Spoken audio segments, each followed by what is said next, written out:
Hello, hello. Okay, my mistake, my mistake. I had a studio over here for 2:30, but I think my YouTube thing said 2 o'clock. I think I mixed it up. So sorry, so sorry. Okay. Make sure my sound is right because sometimes you can't hear. Anyway, all right. I think we're okay. So I don't know if anybody watched the Wade Wilson this morning. It was quite a show he put on. I understand why he did not argue anything. It made perfect sense to me because this has been argued and argued. And basically, uh, Hunt versus the state of Florida and his appeal would be what he needed to use for Wade Wilson's appeal. So I really feel like this is that Wade Wilson is not going to win his appeal. I just don't think so. Period. The one thing about him that has really messed him up is the fact that he basically admitted to everything, whenever he called his dad on that phone call and it was recorded. Now, how do you undo that? You can't undo that. There's no way to undo that. So let me go over here real quick and make sure this is damn. Hang on. I'll make sure it's working actually because I feel like sometimes it just doesn't. Oh no, it's working. Great, great. It's good. We're good. Okay, now we are good. Okay. So the reason why I want to talk about this is because it's important. Um, we know that all this money that was gathered up and raised up. One thing for me is okay, if you really did support justice for everybody and you donated to that, okay, but please don't think. I hope none of them truly thought or believed him that they were going to donate this money and he was all of a sudden going to be released from prison because he didn't do anything, even though he admitted he did it. I mean, did they not watch the same thing that we saw? Really? I don't know about that. I don't know. We'll see. So, anyway, I'm going to play. The first thing I'm going to do is just play a little bit of that hearing from this morning, and we're just going to start like that. Okay. I'm so sorry about the mix up. I really am. My fault. My fault. And here's something else I came up with. Let me show you this first. Here's what we're going to do. We're going to give away the handbag on the 16th. I would like 150 people to be in the live, for that. And you have to stay the whole time. But I do have, if we don't have 150 people, I do have other little runner-up prizes here that we can use. And the reason why I say 150 is because, bags are expensive. They are, especially a full leather. That's an expensive bag right there. And I really want it to go for a good purpose. I appreciate everybody that supports me. But anyway, I have all these little runner-up prizes here. See the little baby dog. This one's the cutest. I like it. It's the best. Yes. And they're all from Victoria's Secret. They're just little Victoria's Secret dogs, but they're cute as they can be. Notice I have my toys over here now. Yes, I'm like a big child. Okay, so let's go listen to this hearing. I hope that everything I had stays. Here we go. All right. And this is going to be full credit to law and crime trials. Let me, I stream right here. I go backwards. Whoops.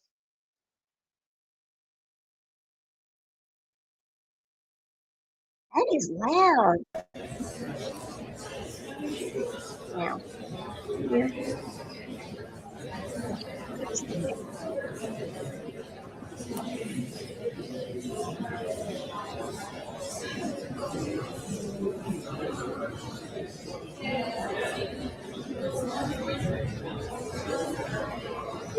And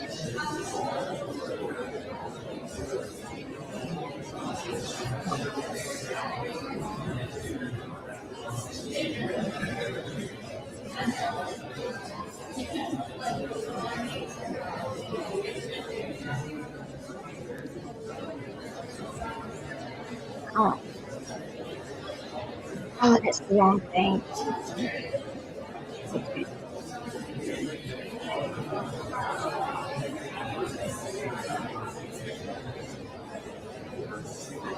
Oh, stupid. What is going on with this thing?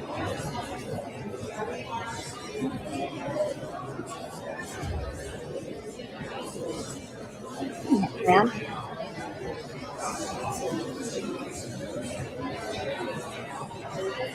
There we go. And up here, and let me do this really fast. I'm going to do this part here really fast. Hang on. I want to go ahead and read my banner because we need to, put it out there that we're using this under fair use. So let me read my banner. Oh, I've got to go to my banners to y'all. Okay, we got to go down here and get it. Okay, wait, it's not this one. It's this one down here. I don't think I added that, did I? Let's see. Okay, here we go.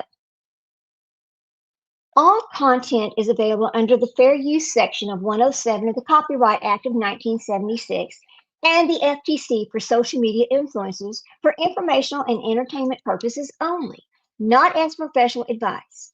And then there's a second part to it that goes, let me see. This is for entertainment purposes only. All information is sourced from the internet and word of mouth. If you're interested in purchase, no, not that. That's something else. It's the wrong one. Okay. All right. Oh, this is what I wanted to show. This one right here. Show. All right. There we go. All right. Now we're fixed. There we go. This is the Copyright Act. Full credit to Law and Crime Trials. And we're going to get this started. I wish my dog wouldn't bark. That's just annoying as hell. Everything's backwards over here today. Let's see.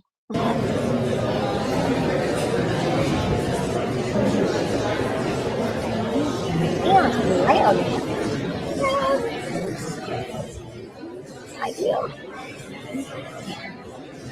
Come up here and let's say get started.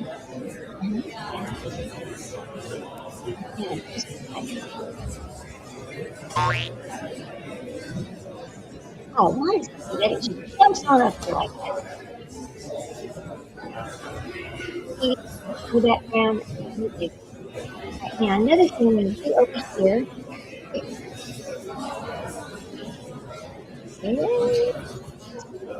Over there, you can find this little thing that we're getting is right now. Screenshot. Right there. Let's do this. All right.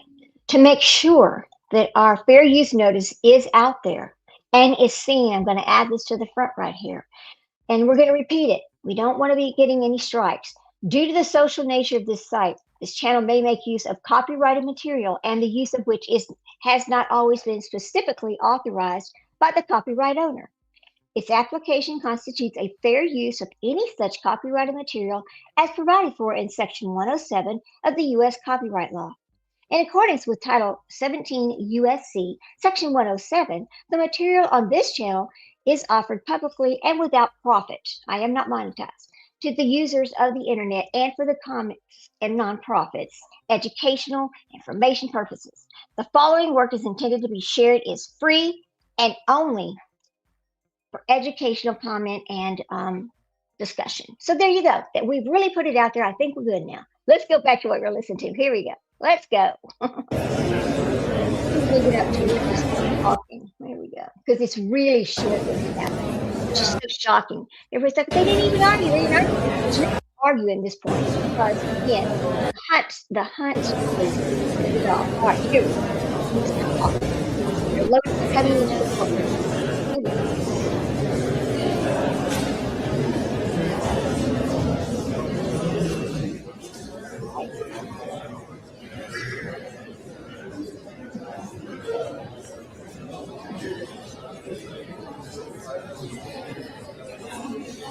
Hi.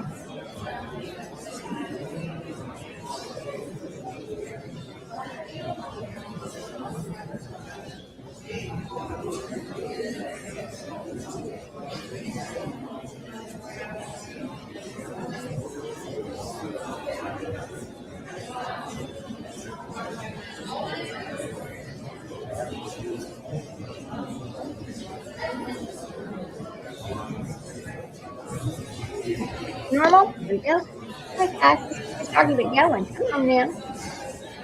Here we go.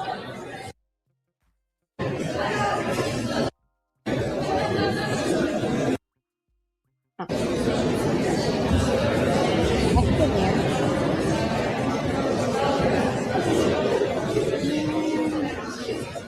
yard. There we go.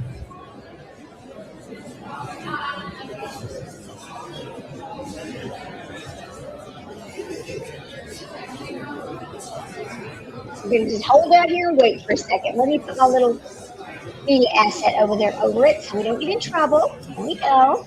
All right. Always want to protect ourselves.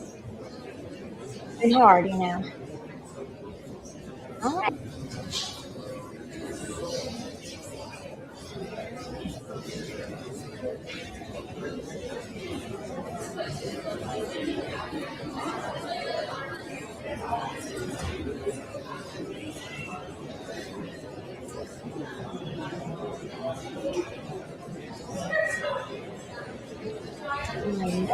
Okay. Oh, here it is. Yay. There, great.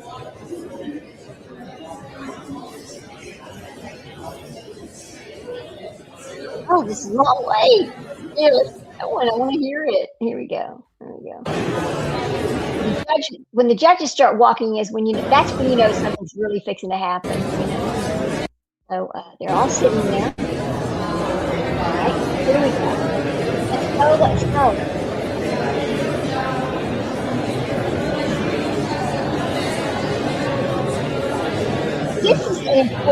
This is important. And the Hirsch versus Florida, I got the wrong, let's see. I grabbed the wrong one. Let's see, yeah. Silly. I don't know in just a minute, won't I?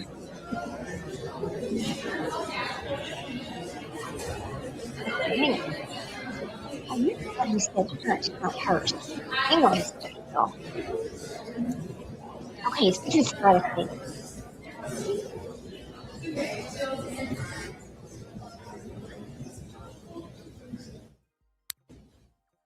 All right.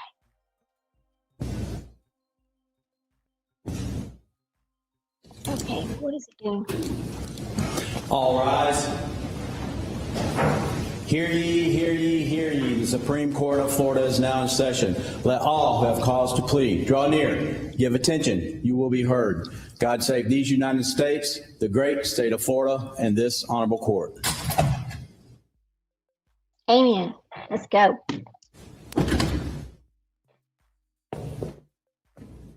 What's wrong with the sound? I think it's their channel, guys.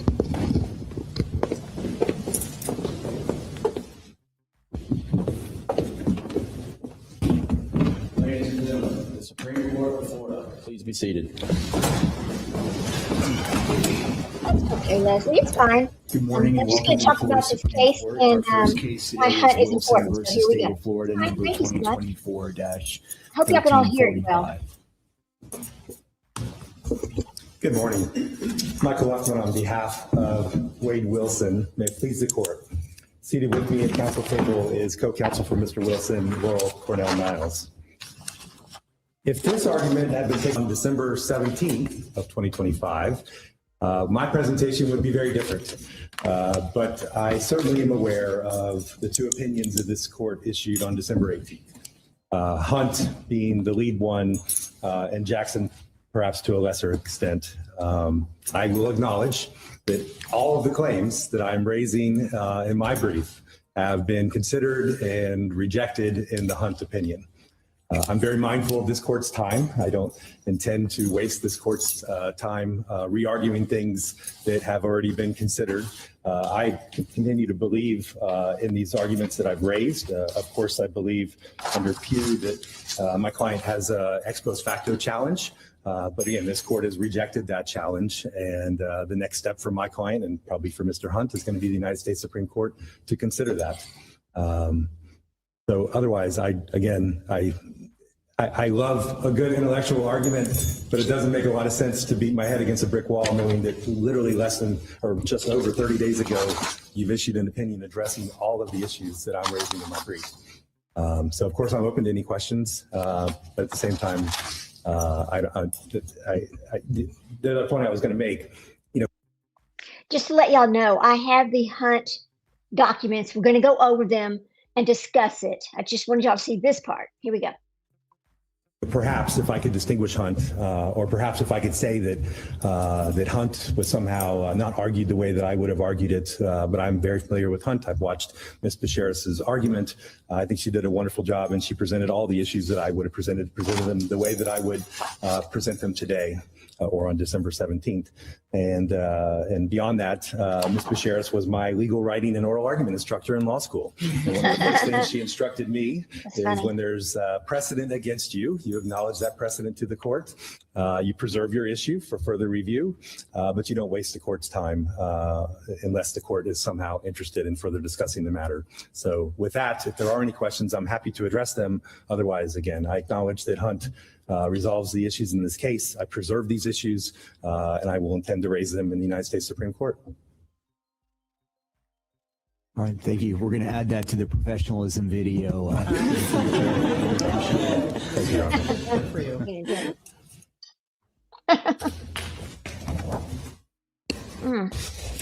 Thank you, Mr. Chief Justice, and may it please the court.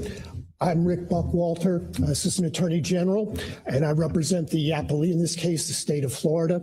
My intention coming here this morning was to limit my arguments to responding to those arguments raised by my friend over here on my left, given that he has acknowledged that this court's decisions in both Hunt and Jackson kind of set that aside for today. I really don't have any argument to make, and we would sit on our brief unless, of course, the court has any questions. Okay, thank you. I'd summarize and ask that the court affirm the decision of the lower court. Thank you. Thank you. To those in the audience, it usually doesn't go this smooth. I promise you.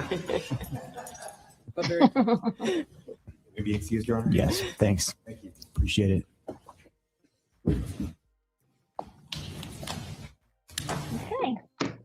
Okay. Okay, so now we're going to get off of here. Hang on a minute. Now, all right. This is important, and Wade Wilson's going to learn a big lesson about his case and how the law really works. When you go back and you listen to Wade Wilson going off on all these women, I'm going to get out of here. I just need a good attorney. I didn't get a fair trial. I mean, all of that. It's over. He's not going to win anything. They upheld Hunt recently. I mean, and Ufferman just said every argument he had was actually in the Hunt appeal. So this has already been argued and already been held up.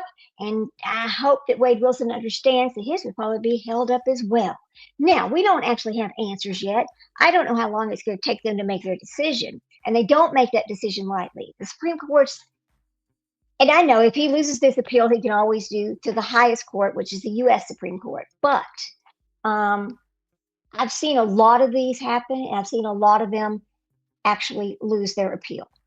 But I've also seen a lot of them never actually giving the death date because of whatever the problems is with the choice of the death, which I'm trying to be nice about this, right? Because like the electric chair or the lethal, like at one point for lethal injections, they could not get their hands on the material. That was a problem. And then there was the COVID thing. I mean, there's been just a lot of these cases, and they sit in these on death row for years and years.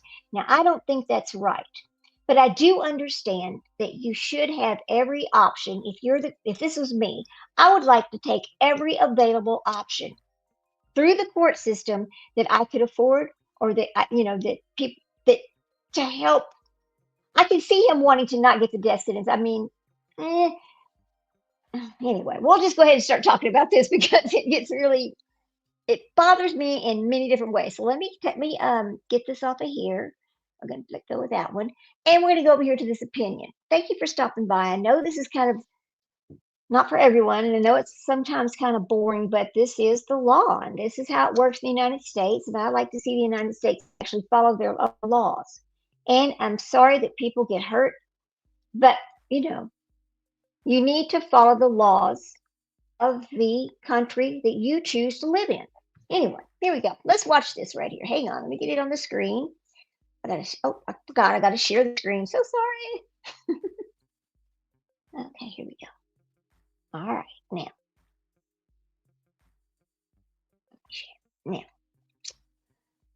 So what we have here, and I'm going to take my little heart off because I'm not using anybody else's video right now. So that's why I put the little stars or the dots or whatever up there so we don't get a copyright strike, because you have to change it in order to use it, or you have to have good commentary on why you're talking about it. So let's go over here and get this puppy read. Now I'm going to split my screen real quick so I can read the actual document and we can go over it that way. So hold on, bear with me. Thank you so much. You know, I'm not an expert at this. Y'all all know that. All right, blow this up over here. And here we go. Let me get this right. Okay, come on. I need to move this over a little bit so I can get the whole document over there. Here we go.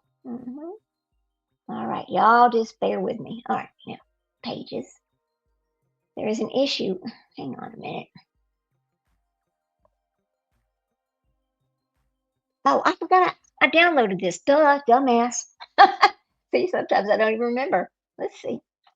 Full, first page. Let's go. Come on, open up.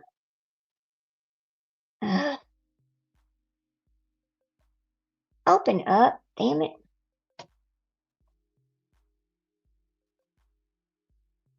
Open file. All right, there we go. Now, I have to make this. Back over here in my StreamYard. Okay, make sure you're still with me while I pull this back open this way, because it's not wanting to open up right. Just a second. We'll get it though. It's not a big deal. I'm gonna split my screen. Look at I'm not doing it for you, silly. I'm doing it my own. This way. We're going to come over here and pull it up from our own. Okay. No, not that one. Shit, stupid. Sometimes I just shock myself. You know, I do. I'm just like, hello, silly. Can you not, can you? Here we go. It's right here. Opinions. All right.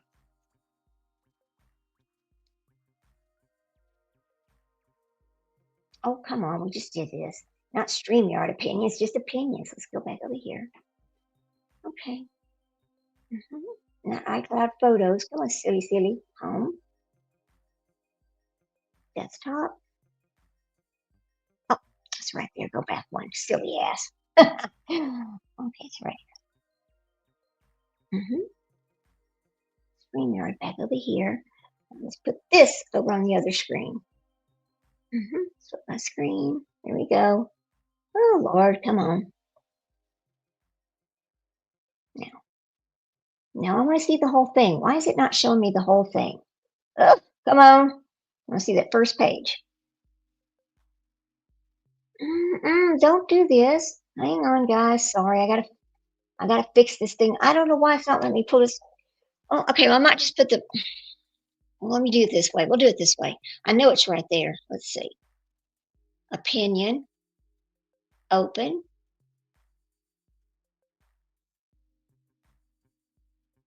Okay. Now I gotta move this over here because we're gonna split the screen. Let's move this over here. I think I could just move the whole thing, really. The whole tab. I want to move the whole tab over here. Yeah, there we go. Now get back on my StreamYard over here. Okay, there we are. Now we're together. All right. And I've reshared the screen and all that mess, but that's okay. We'll get it done. Open this file. Okay. Open.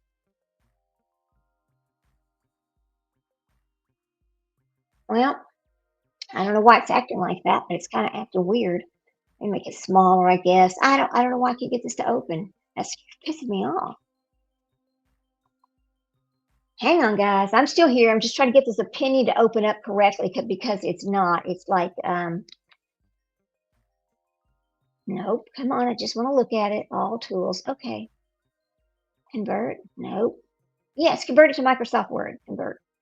There we go. Now let's get this little part over here out of the way. There we go. All right. Okay, we'll pull this over there and get back on StreamYard then. There. Not that. Cancel. Well, I don't cancel.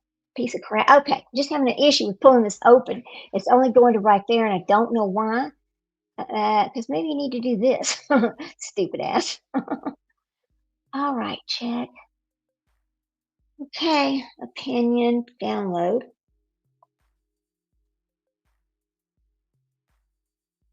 Save as a docx. Yes. Save. Okay, now we'll be able to pull it up here and look at it and read it and all that stuff. All right, great. Now, I've got to get rid of this part. I'm going to go into my docx file. Get this down. All right, hang on. I know. I'm not really good at doing this, but we will get there. I just need it to open up. Get rid of that. It's open too many damn things here. Here it is. This will do it because I moved it over into a Word document so I could actually just read it. Now, let's make this smaller. I'm going to split our screen. There we go. Now get back on our StreamYard over here. Okay, there we go. Now, let me share my screen real quick, y'all. Let's see. Yeah, I gotta share my screen, but it's kind of like, we're just a little thing.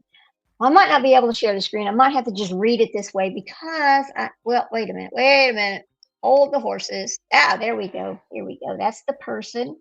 Oh my. Come on, StreamYard, stop that mess. I want to move this over some.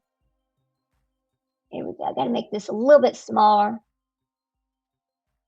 That's a person, but here we go. Now I got it. Yay. Okay, let's do it this way.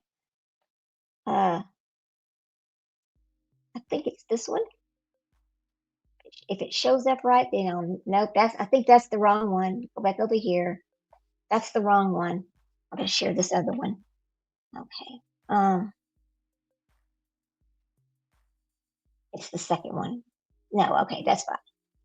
Okay, I can't share it that way, not that one. Hang on a minute. Damn it to hell. It's making me so mad. I think it's this one I want to share.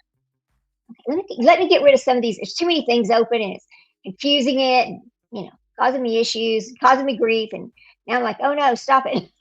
Just stop it. Right. All right, here we go. Now let's share this dang screen. Share this screen with, no, window, dumbass. Right there. Share. All right, here it is. This is I'm sorry it's in black. I'm sorry, but anyway, it's in black. Let's go over it. So this happened on December the 18th of 2025, and this is the case of Michael H. Hunt versus the state of Florida, and this is his appeal. And every single issue that Wade Wilson's attorney was going to bring up is in this particular appeal.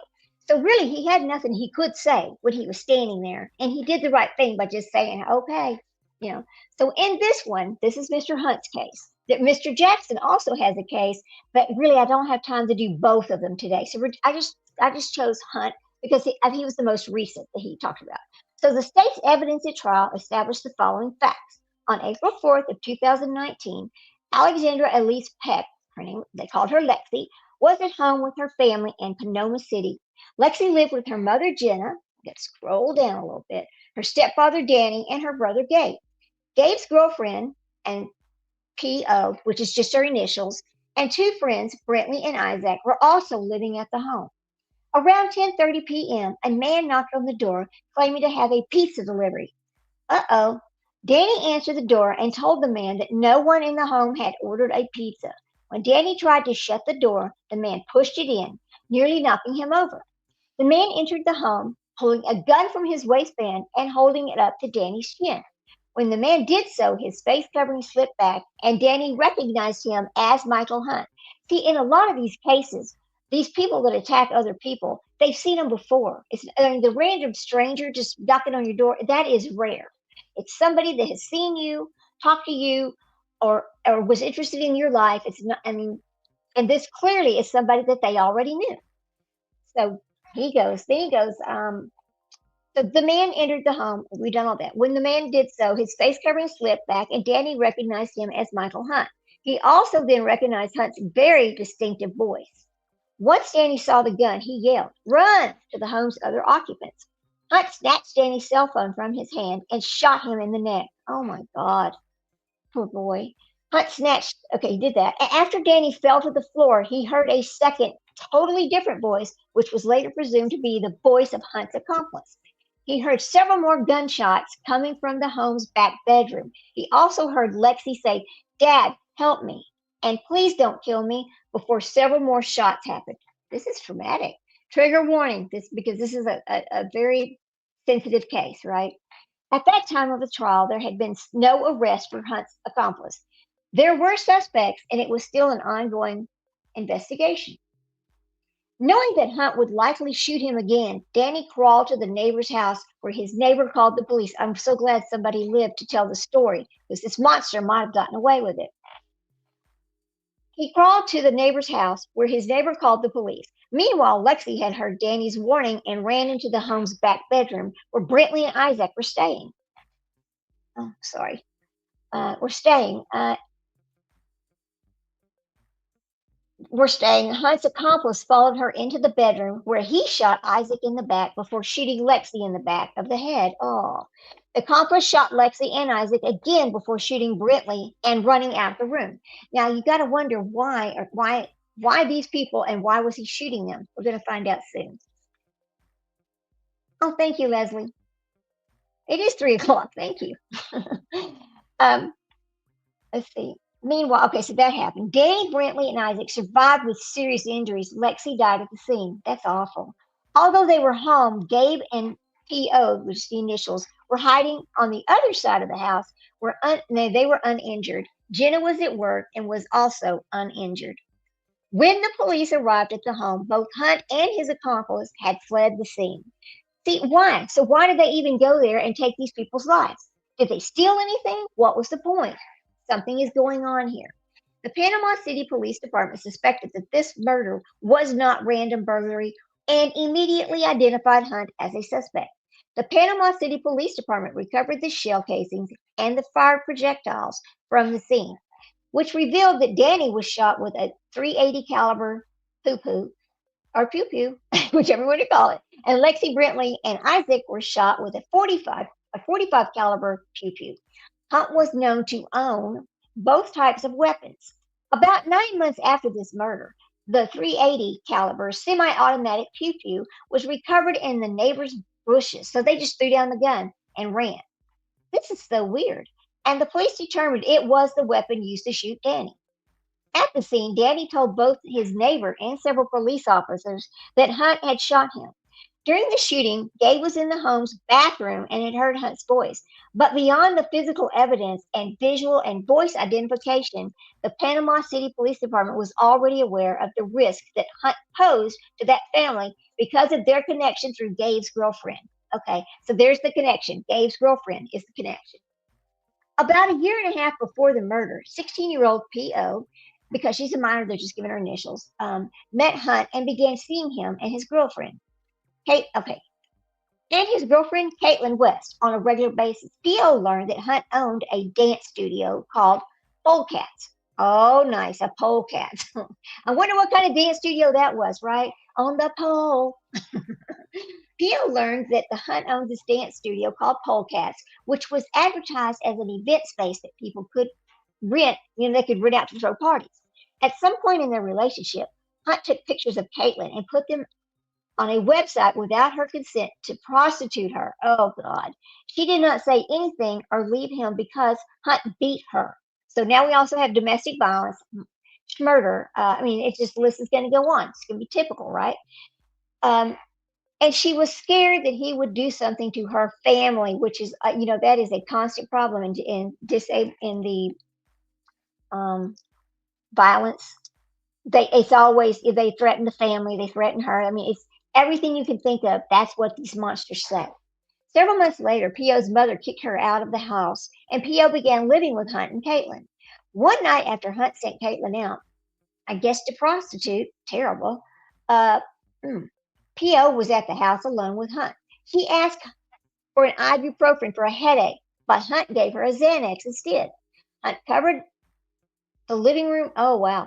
Hunt covered the living room cameras and raped P.O. She did not report the incident to the police out of fear. Of course she was afraid. They're always afraid, right? Soon after, Hunt asked P.O. if she wanted to receive money in exchange for having sex with others. P.O. originally said no, but she gave in out of pure, peer pressure and fear. So he's pressuring her and scaring her. She goes, okay, yeah. She knew that Hunt was doing the same with Caitlin. Hunt took P.O. and Caitlin wherever to sell them.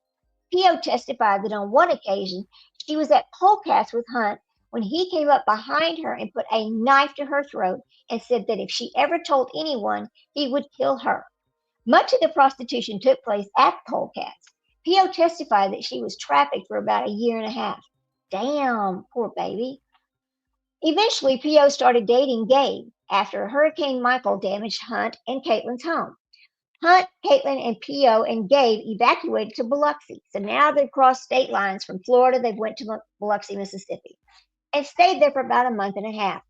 Sometime in the early months of 2019, the group made their way back to Panama City. When they returned, Gabe stayed with Hunt, Caitlin, and P.O. for a short period of time.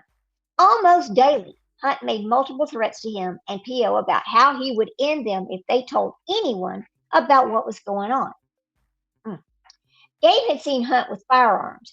Gabe eventually moved back in with his mother, Jenna, his stepfather. Okay, so that's the connection right there. You've got this girlfriend, but you also have the son of the people. Okay, so this is the son. So their own son from the house that was shot in. Okay, yeah, I get it now.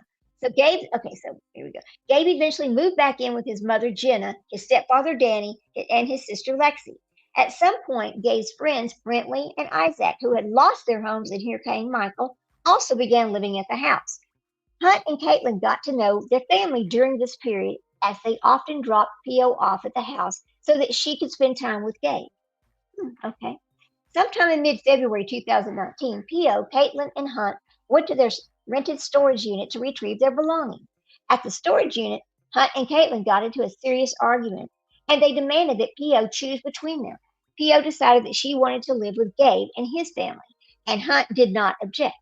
Shortly after that, she moves in with Gabe's family, and P.O.'s acquaintances informed the Panama City Police Department that she knew of a runaway juvenile who was living with an adult. This information prompted a Department of Children and Families, there you go, investigation. Around the same time, P.O. confided into Gabe's mother, Jenna, about the sex crimes. Up until this point, P.O. had not confided to anyone else, including Gabe. Corporal Corrine Clark of the Panama City Police Department met with the P.O. at the home. Though not forthcoming at first, P.O. ultimately signed a criminal complaint against Hunt.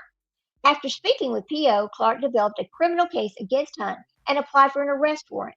She learned that Hunt had an upcoming court date for 2 unrelated criminal cases. So this is a career criminal right here, right?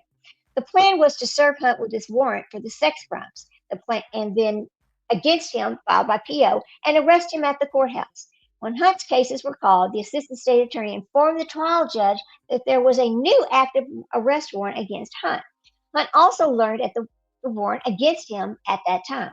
The judge directed Hunt to wait while the court, sorted out the warrant, and then took a recess because of unrelated noise in the gallery. Oh boy. When Hunt's case was recalled for service of the warrant, he was not present in the courtroom. Yeah, he split. He knew he was going to get arrested for that too, so he split. That afternoon, Hunt met up with Caitlin and they went into Atlanta. It was during this trip that Hunt began preparations to murder P.O. Rather than taking Hunt's black Ford Explorer, the couple borrowed a family friend's Ford Escape. The couple first stopped in Dothan, Alabama, where they spent the night. There, Hunt purchased window tint and tinted the Ford Escape. Over the next 2 days, Hunt also purchased 2 untraceable phones, black sweatpants, and a black hoodie. Why do they think you got to wear black to try to get away with something? That's strange, right? I don't know. On the way to Atlanta, Caitlin learned that P.O. had filed criminal charges against Hunt. Hunt told her twice that he would do what he had to do, and no witnesses, no case. That's what they think, right? Meanwhile, while Hunt and Caitlin were in Atlanta, Clark learned that the police were not successful in arresting Hunt at the courthouse. The Panama City Police Department immediately began looking for him at all his known addresses and his acquaintances' addresses. they put out a be on the lookout for him of the Bolo, the very famous Bolo, right? Okay. Danny and Jenna requested extra patrols at their home, which the police were already conducting. Clark was also working, here we go, with the Department of Children and Families to get PO into a safer place, but she did not want to leave Gabe. Then, as detailed above, Hunt returned from Atlanta and went to PO's home with his accomplice, where they forced their way in and murdered Lexi and attempted to murder Danny, Rentley, and Isaac. They then fled to Atlanta. The day after the murders, the United States Marshal Service apprehended Hunt, who was wearing a woman's wig and a black hoodie, driving the Ford Escape toward Panama City. Prior to, okay, now this is pre-trial proceedings. This is before the trial. Prior to the trial, the state of Florida, under Section 90.4042A, Florida statutes, and its intent to introduce evidence of Hunt's alleged sexual battery and prostitution of PO. At the hearing for the notice, the state explained that the evidence was relevant to establish motive, identity, intent, and premeditation. Defense counsel objected to the use of the evidence as similar facts evidence, but wait a minute. It says, hang on a second, guys. Defense counsel objected to the use of the evidence as similar facts evidence, but conceded that it was likely admissible because it was intertwined with the allegations in this case. Okay, and then it says the defense counsel requested that any evidence deemed to be admissible be sanitized so that it did not become a feature of the trial and was not unduly prejudicial to Hunt. The state agreed that the evidence was better classified as, intertwined, and explained that it filed the notice out of the abundance of caution. Ultimately, the parties agreed that this evidence was not, and it gives, another case. It was not Williams' rule. So there's a Williams rule, but they deemed it was not the Williams rule. The trial court determined, let's look up no, that's not important. We won't look it up. The trial court determines this evidence instead constituted dissimilar fact evidence under Section 90.402 of the Florida statutes. The trial court ruled that it would not allow the evidence to become a feature of the trial and cautioned the parties against any unnecessary or in-depth discussion. So that's kind of like what happened over in Lori Vallow's trial, where they would not allow some of this stuff in, even though it was part of the case, but because it would have been prejudiced toward Lori. Like nothing, Lori, nothing was going to say Lori, Lord. Okay, so anyway, also this hearing, the trial court heard motions made by the defense about Florida's capital sentencing scheme. Of course, he was going to of course, they're going to go after capital punishment. He killed and attempted to kill many people. Hunt had moved to declare multiple sections of Florida's capital sentencing scheme unconstitutional. In part, Hunt alleged that Florida's scheme violated the 6th and 8th Amendments. The trial court denied the motions. Okay. Before the trial, the governor signed into law Senate Bill 450, SB 450, which amended Florida's death penalty statutes, CH 2023-23, the laws of Florida. And this was effective April the 20th, 2023. And it's codified at 921.141, Florida, unanimous in recommending a death sentence. See, and it's go see this. I don't want to go look that up. But anyway, under the new sentencing scheme, a jury must recommend a sentence of death to the court if at least 8 jurors, okay, so they don't have, in Texas, it has to be unanimous, but in Florida, it does not. So it has to be 8 out of the 12. Well, that's 0.75 or 3/4 of it. Okay. Wow, okay. The majority, right, determines a defendant should be sentenced to death. If fewer than 8 jurors make that determination, the jury's recommendation must be a life sentence. Prior to the trial, the state moved to utilize the amended version of the statute. Hunt objected, arguing that allowing a non-unanimous jury recommendation was both unconstitutional under Hearst versus Florida. Now, okay, and an ex post facto change of the law. Following a separate hearing, the trial court rejected those objections and granted the state's motion. And I agree with them, they should have. The guilt phase. The case proceeded to a 4-day jury trial. The state presented the testimony of 29 witnesses, while the defense presented only 1 witness. The state's evidence Oh, my dryer stopped. Okay. The state's evidence at trial established the undisputed fact that a second unidentified man killed Lexi, attacking Danny and Gabe's visual and voice identification, and it highlighting the lack of forensic evidence. Yet they know, okay, I'm not sure if Florida has the same rules of Texas, like if you're there when something happens, then you get the same charge.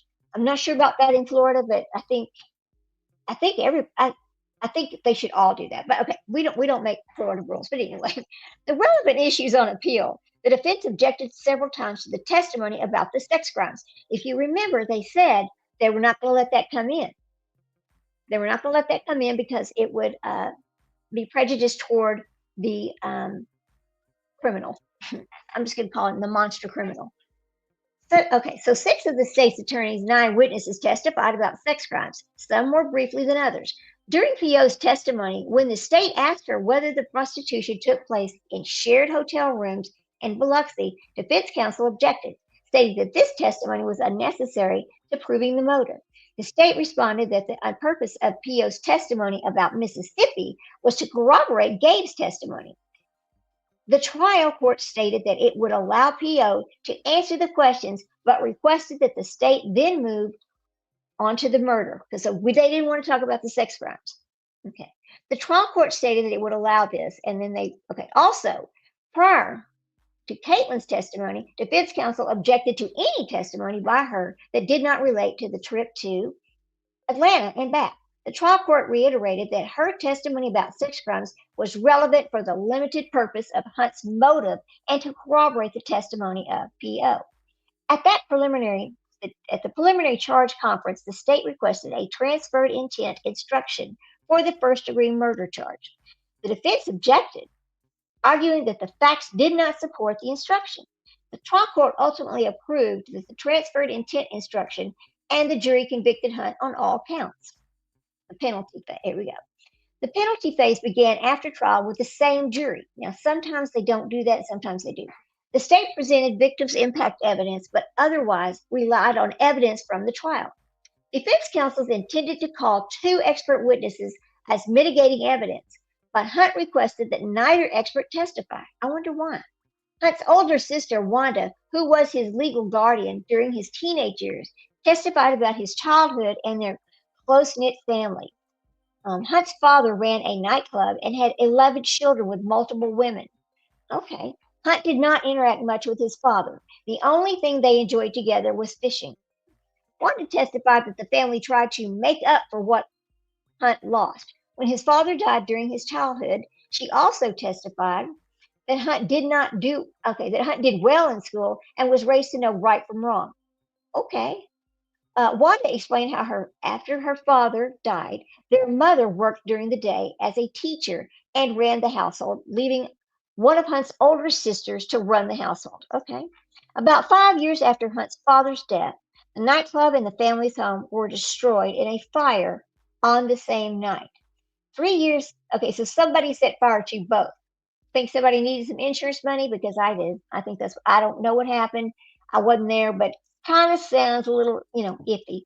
So 3 years after that fire, when Hunt was 14 years old, his mother died of stomach cancer. Oh, wow. So he lost his father and his mother in his teenage years. Wanda testified. Okay. At that time, Hunt went to live with Wanda and her husband. Wanda testified that her husband ran a recreation center and was a strong force in Hunt's life. Once he graduated high school, Hunt joined the United States Army, from which he eventually received a dishonorable discharge.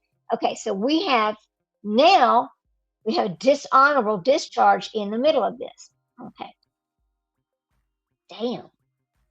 After Hunt left the military, he pursued a career in rapping and Wanda maintained infrequent contact with him. Hunt's niece testified about his community involvement and the rap that he performed on behalf of the recreation center. Okay, he's a singer. The state sought to prove 5 aggravators. The jury unanimously found that the state had proven all 5 aggravators. So they're going to tell us what the aggravators are. The factors beyond a reasonable doubt. Considered the mitigating circumstances and weighed them with the aggravators. The jury then concluded on a vote of 10 to 2 that Hunt should be sentenced to death. So that is more than 8, right? The judge followed the jury's recommendation and sentenced Hunt to death for his first-degree murder convictions and the direct appeals as follows. Let me see. Okay, all right, here we go.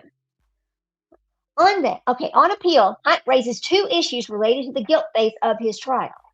First, Hunt argues that the trial court erred in admitting evidence that P.O. and Caitlin were prostituted as inextricably intertwined. I mean, because we did hear the judge say, no, they were not allowed to do this, but they found a way to bring it in. If you remember Lori Ballow's trial, there was a lot of controversy about some information that they could only bring up if she brought it up first, which would open the gate for them to question her. But she did not. She was smart enough not to do it, I think. Okay.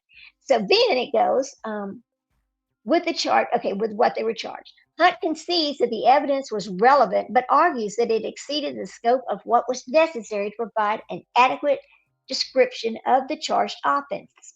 The nature of the evidence, he argues, ensured that it would be a feature of the trial. We review this claim for abuse of discretion. Okay, Kirkman versus State, blah. And there's the citing of it. We have long held that evidence of inextricably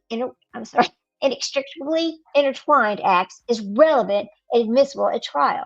And then, there's the goes with it. The citing is right there. Collateral crimes evidence is inextricably intertwined if it is necessary to, number 1, adequately describe the deed, what happened, and number 2, provide an intelligent account of the crime charged. Number 3, it establishes the entire context out of which the charges arose, what the crime they did. Number 4, it adequately describes the events leading up to the charged crime. And there's the citing of that case. Even when evidence is inextricably intertwined, it cannot become a feature of the trial. And then there's the citing for it. I don't want to read all the citing because it would take a long time. It's a lot. It's a lot.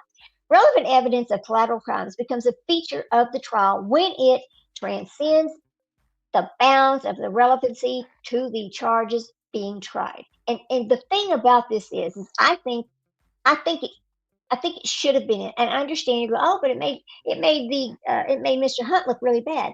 Well, Mr. Hunt actually did the crime because he did not want to stand trial, or he did not want to have a witness to the sex crimes cases that he was currently being looked for. And he thinks no witness, no crime.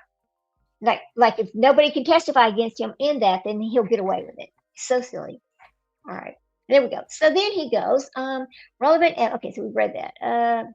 And the prosecution devolves from development of facts pertinent to the main issue of guilt or innocence into an assault on the character of the defendant. I don't think it's an assault on the character. I think it tells you what his motive was. See, because his motive was to shut her up. And then there's the statute. Our evaluation of whether the trial court abused its discretion in a case-specific one. And then there's that one. Explaining that whether evidence becomes a feature of the trial is a fact-dependent. It's a determination made on a case-by-case basis. In doing so, we have considered factors such as the number of references made to the evidence, whether the evidence was a focus of the state's closing argument, and how the jury was instructed on the collateral. Whoops, hang on. Sorry, I got a little text there. Sorry. Okay, and then it goes, okay, was instructed, blah, blah, blah. This evidence of the focus of the state's closing argument and how the jury was instructed on the collateral crimes evidence. And then based on a complete review of the record, we find no abuse of discretion in the trial court's admission of evidence. The trial court was vigilant in ensuring that collateral crimes evidence did not become a feature of the trial. Only 6 of the state's 29 witnesses testified about the sex crimes. Most of those witnesses only mentioned that the crimes as they related to the criminal investigation. P.O. and Caitlin both testified that they were prostituted but did not dwell on the topic. During the closing argument, the state only briefly mentioned that the P.O. hid behind the door because she was worried that she was going to be raped and killed by the men that were at her house. The state did not mention the sexual battery or prostitution. Throughout the trial, The trial court continuously limited the scope of the evidence to ensure that it only served its necessary purpose. So they did follow the rules. Overall, the record supports a conclusion that the state references the collateral crimes for purpose of, number one, establishing that Hunt was criminally charged and there were pending arrest warrants when the murder took place, and number two, establishing Hunt's identity, motive, intent, and premeditation to murder PO, resulting in Lexi's death and the attempted murder of 3 others. And then there's the citing for that. It goes, did not use. Okay, so concluding that the trial court did not abuse its discretion in admitting evidence of a separate burglary because, number one, it linked the defendant to one of the murder weapons and explained his possession of this weapon, and number two, provided a geographical nexus for each event, and number three, established the context of the defendant it was a 3-day crime spree. Although the state mentioned that these crimes during the trial to establish the necessary context for the murders, the state was limited to introducing relevant evidence that did not transcend to the bounds of the charges being tried. And then there's the citing.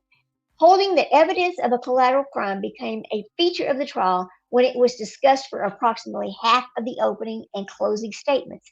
2/3 of the witnesses testified about it, and the video of the crime was shown in the jury. That's Ballard versus 66, and there's that citing. And it goes, explaining that collateral crimes evidence is inextricably intertwined and therefore relevant when it establishes context for the charged crimes. P.O. and Caitlin's testimony, for instance, provided context for the jury to understand Hunt's motive for wanting to murder P.O. The sex crimes evidence here appropriately painted an accurate picture of the events surrounding the crimes that he's charged and provided context for the abuse of criminal conduct. And there's the citing. Thus, we conclude that the trial court did not allow the evidence to become a feature of the trial and did not abuse its discretion in admitting the evidence. Next, here's the second part of this argument. Hunt argues that the trial court erred by instructing the jury on the doctrine of transferred intent. Hunt argues that the trial court erred because the doctrine of transferred intent typically applies when a defendant shoots at his intended target. Okay, he said, well, I didn't shoot her, so, that's what he's going to claim that. But instead, when he shoots at his intended target, but instead misses and kills someone else, like, accidentally I shot the wrong person. No. He needs to shut that up. Shut that down, shit. Wow.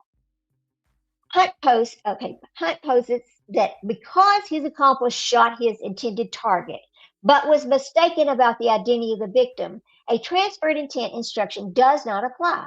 We review this issue for abuse of discretion, and there's Armstrong, there's the citing. So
Hear me now? Explain that whether evidence becomes. Leslie, can you hear me now?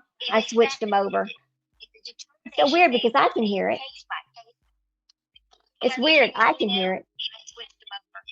I can hear it, so I don't think it's me, but I'm not sure because I can hear it. I'm so sorry, Leslie.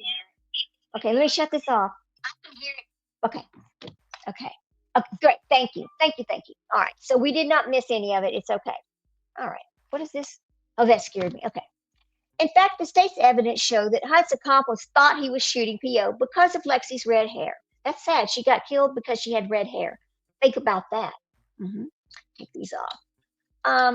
And in the case that they cited, the man knew he was shooting the bailiff, but instead he transferred intent was still appropriate because he shot somebody else. Okay, in the courtroom, that happened in the courtroom.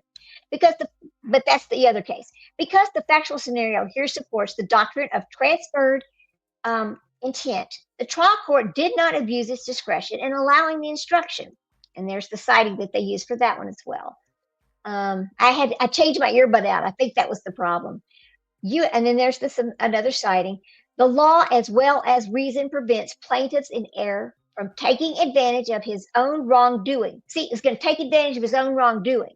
That's bullshit right there. Or excusing himself when this unlawful act, if committed by plaintiff in error, strikes down an unintended victim.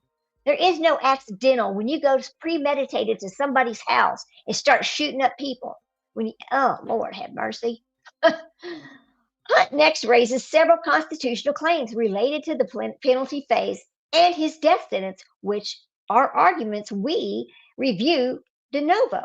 Okay, now, first Hunt argues that the trial court denied Hunt due process of law by failing to determine beyond a reasonable doubt that the aggravating factors were sufficient to justify the death penalty. You know, it's like they want to get away with murder, isn't it? Yeah, that's what it's like. Hunt acknowledges that his argument is foreclosed by precedent. See, and then there's that one. Now, it says, reiterating that our prior holding requiring the reasonable doubt standard was based on a mistaken view. Then he raises the second one, even as he raises it now to preserve the issue for federal review because they know that they're going to go to the federal courts. However, he does not offer a substantive reason for us to retreat from our precedent. Okay, I'm not going to put my glasses on. I'm reading without them. Okay. Oh no, it makes it worse. All right, here we go. However, he does not offer a substantive reason for his retreat from our precedent. We therefore decline to revisit this issue. And then there's the next citing. See Bevel versus State. Okay, rejecting the same claim when it was raised solely to preserve for federal review. See, I'm trying to figure out how does this fit with Wade Wilson? I mean, he grabbed the second person and just pulled her in the car and took her life. That was not, I mean, was she a mistaken identity? No, she was the next person he saw. I don't know how that argument can fit in his case. If you know that, I mean, he intentionally took the life of the first one and he intentionally took the life of the second one. There was no mistaken identity in the people that he took the lives of. So I don't understand how that could be raised. Okay. Oh boy, let's see what the next one says. So we therefore decline to revisit this issue. Okay. And then we go on to rejecting this claim when the defendants provided no substantial reason for us to revisit our holdings. Yeah, grasping at straws is exactly right, Leslie.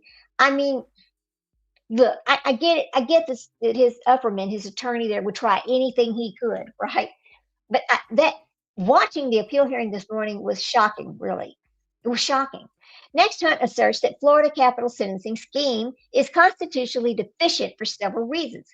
We focus our analysis on just one of his arguments. Specifically, Hunt argues that although we have previously determined that the Sixth Amendment does not require a unanimous jury to recommend the death sentence, we should reevaluate our precedent. Oh, reevaluate your precedent. So see here, he wants them to reevaluate this and make it fit so that he can get away with not getting the death penalty. Okay, I see what he's doing here. It's like the law is wrong because it affects me. That's what he's saying. The law is wrong because y'all need to revisit that and fix it so it doesn't affect me. We should reevaluate our proceedings in light of the United States Supreme Court holding in Ramos versus Louisiana. In Ramos, the Supreme Court held that the constitutional right to a jury requires a unanimous verdict as to all essential elements of a crime. But that's not the rules of the state of Florida. See, you know, there's the federal, and then they leave it to the states to make their own rules. That's how it goes.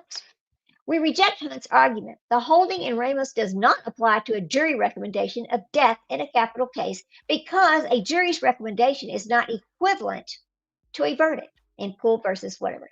Instead, it is a capital jury's finding. Yes, they're finding him for capital. It's a capital case of an aggravating factor that is equivalent to a verdict. It is the finding that must be found by the jury. They found him for his crimes to fit the capital punishment. That's what it is. So then he says, it is that finding. Okay, then he goes, Florida's capital sentence scheme requires aggravating factors to be found by a unanimous jury. Well, they don't have to all vote for the death penalty as unanimous. But what he's saying is, okay, well, they're mitigating factors or they're aggravating factors. They better all say yes, yes, yes. They all 12 must say yes. As for Hunt's claim, eliminating the unanimous jury recommendation violates the Eighth Amendment. It also fails. For a capital sentencing scheme to pass constitutional muster, there must be an aggravating circumstance to narrow the class of persons eligible for the death penalty. Well, hello, if you take a life, I think you're eligible. Period. All right, I think you're eligible. That doesn't mean you're going to get it, but I think you are eligible. Okay, boy, oh boy, just everything he can. So then he goes, to narrow the class of persons eligible for the death penalty and imposing a death sentence, the trial court must be permitted to consider the defendant's individual circumstances. Be permitted to consider the individual circumstances, background, and the crime. Okay, see, that's crazy. His intent and his motive is known, and he went out to do that. They just shot the wrong people. They shot everybody in the house so there wouldn't be witnesses because they knew these people. They, you know, again. Okay, so let me go over here. He goes, past the citing there. There must also be safeguards in place to ensure that there are no wholly arbitrary, capricious, and freakish sentences. Sorry, some of these words are hard, y'all. And then we hold that Florida's capital sentencing scheme meets those requirements and does not violate the Eighth Amendment. Together, Florida's death penalty provisions establish this constitutionally required safeguard to ensure that there are no arbitrary, capricious, and freakish death sentences. I mean, a death sentence is a death sentence, right? Holding the capital sentencing scheme with, bifurcated proceedings. Sorry, guys, I'm stumbling a little bit. Limiting number of capital crimes, a requirement that at least one aggravating circumstance be present, and the consideration of mitigating circumstances minimize the risk of wholly arbitrary, capricious, and freakish sentences. Okay. Holding that Florida's capital sentencing scheme, which contains many of the same provisions it still has today, did not violate the Eighth Amendment. Thus, there is no support for the argument the Eighth Amendment requires a unanimous jury recommendation. Okay. Finally, his last bitch over here. This is his last thing he wants to argue about here. Finally, Hunt argues that the application of Section 921.141, as amended in 2023, violates the ex post facto clauses of the United States and Florida Constitution because it increases the criminal punishment Hunt is exposed to by making it more likely that the death penalty will be imposed.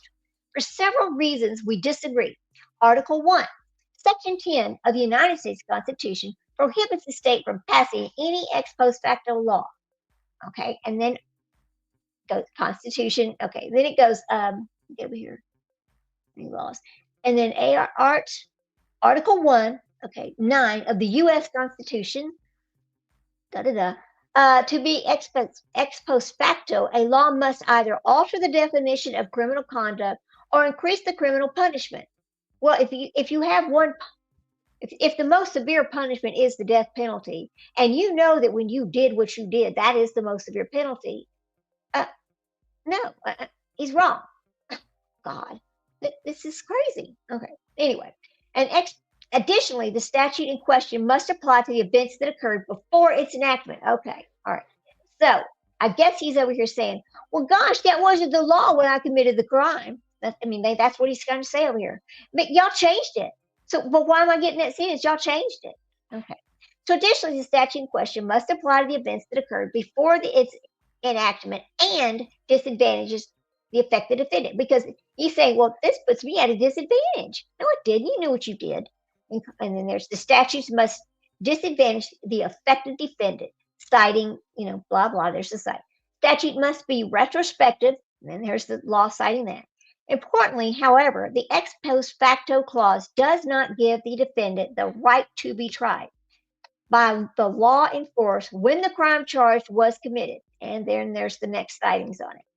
Hunt argues that the amended statute violates the ex post facto clauses because by decreasing the unanimity requirement for the penalty phase of the juries, the chance that the death penalty will be imposed increases. Okay, so his whole bitch is, this is the whole thing. Well, it wasn't unanimous. And y'all changed, it used to be unanimous. When I did this was unanimous. And then y'all changed it. Now it has to be 3/4 or 0.75 or 8 out of the 12. That's not unanimous. That's his whole bitch. Okay. That's crazy. Okay. The state, on the other hand, argues that the United States Supreme Court's decisions in Dobert demonstrates Hunt's argument is without merit. We agree with the state. In Dobert, a defendant was convicted of murdering his 2 children and was sentenced to death. At the time of the murder, state law provided that a defendant convicted of a capital felony was to receive the death sentence unless a majority of the jury recommended life. Later that year, based on the United States Supreme Court holding, yes, this argument is failing completely. Later that year, based on the United States Supreme Court holding in Furman versus Georgia, the Florida legislature amended its death penalty statute. The changes included new requirements for a full penalty phase hearing and an advisory death recommendation by a majority of the jury that's weighing of the aggravating and mitigating circumstances and an automatic review by the court. Yes, if you get, every state should have, if you are given the death penalty, that you should automatically get up for an appeal. That automatically. We saw this in Chad Daybell's. We saw this in Letitia we saw this in all of them. So that's the first thing they do. You get the automatic first appeal. It goes up to the court. But if you lose that appeal, then it's up to you to get an attorney and start filing these appeals, right? All right, here we go. Let me get a drink. My mouth's kind of getting dry. This is vanilla caramel cream soda. I don't know if you can see that. And it is made by the Dublin company here in Dublin, Texas. It is so good. I don't know if they sell nationwide, but I just love that. I think I drink one of those a day. It's way too much sugar, but anyway. All right, we'll go over here. Whew. Let's see, by the majority, go back to where we were. Because this penalty phase occurred after these changes, Dobert was sentenced to death under the perimeters of the amended statute. Dobert argued that sentencing him under the Florida's amended statute violated the ex post facto clause. But the court concluded that these changes merely altered the methods used to determine the applicability of the death sentence rather than the quantum of punishment. And I agree. It is yummy, girl. I could drink more than one a day, but they're expensive, so I don't. But, my husband, he's so silly when he goes to the grocery store. He comes back. He won't buy the plastic bottle. He has to have the glass. I don't know. He says he can taste the plastic. Okay, honey. Whatever. I don't go to the grocery store. My husband goes to the grocery store. I can't do the grocery store. It's just my my issues. Anyway. Okay, so we got that. Dobert argued, okay, so we've talked about that one, but the court concluded that those changes merely altered the methods used to determine the applicability of the death sentence rather than the quantum of punishment attached to the crime. Therefore, the court held that these changes were clearly procedural and did not violate the ex post facto clause. See, I don't believe they violated it either. I agree here. We agree with the state that Dobert guides our analysis here, as Judge Nardella explained in State versus Lobato. Okay. Applying the United States Supreme Court's analytical framework in Dober to the amended statute compels the conclusions that the amended statute too contains merely procedural changes that do not alter the quantum of the punishment. As a result, the statute does not violate ex post facto clauses protections. Hunt argues that any procedure versus substance distinction that Dober established has since been undermined by the Collins decision, when the United States Supreme Court admonished that by simply labeling a law procedural, a legislator does not thereby immunize it from scrutiny under the ex post facto clause. I know, guys, I know it's a lot of wording here. Hunt further argues that as a result of Collins, the only remaining aspect of Dobert's rationale is that the statute at issue in Dobert was not an ex post facto law because it was ameliorative, like it fixed the problem. However, as a justice, Judge Nardella also explained in Lobato, Collins does not undermine our conclusion. In Collins, overruled. Okay, so in Lobato and Collins, overruled portions of the Thompson versus Utah. In Thompson, the defendant committed a capital crime when the state law guaranteed him a jury of 12 people. Well, yeah, you still have 12 people. That does not mean if the rule says only 2/3 or 8 out of 12, they all voted. They all still listened. They all still voted. They all still got to make a decision whether they wanted him to have the death penalty or not, or clearly did not.